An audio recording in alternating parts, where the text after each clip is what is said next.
ఉన్న వాళ్ళందరూ ఒక రకమైన అదృష్టానికి నోచుకున్నారు. వాళ్ళు తల్లి వంట భార్య వంట తిన్నారు. ఇప్పుడు కుర్రాళ్ళకి పట్టిన మహాయోగం అంటే ఏమిటంటే అన్నం పెట్టేవాళ్ళు లేరు, ఆర్డర్ పెట్టేవాళ్ళే ఉన్నారు.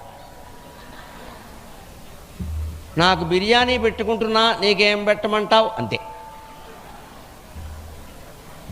హైదరాబాదులో అయితే అంతే, ఇంకా మెదక్లో ఎవరన్నా ఉన్నారేమో నాకు తెలియదు, కానీ హైదరాబాదులో దంపతులు కాపురం చేయరు, స్విగ్గీ జొమాటోలో కాపురం చేస్తున్నారు.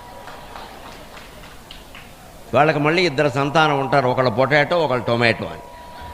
వీడు జొమాటో కదా, అందుకని పావుగంటకు ఒకడు వస్తున్నాడు మా అపార్ట్మెంట్కి, స్విగ్గీ జొమాటో వాడు. పావుగంటకు ఒకడు. మొన్న ఎందుకో ప్రయాణం ఉండి తెల్లారగట్ట 3:30కి లేచాను దంపతులం. 3:30కి మేము ఆవిడ బయటకు వచ్చేసరికి కింద స్విగ్గీ జొమాటో వాడు కనబోరు, నీ ఇల్లు బంగారం కానీ 3:30కి ఎవడో పిలుస్తున్నాడు. ఎవడో వీడి కర్మ కాలింది, వాడి కర్మ కాలింది.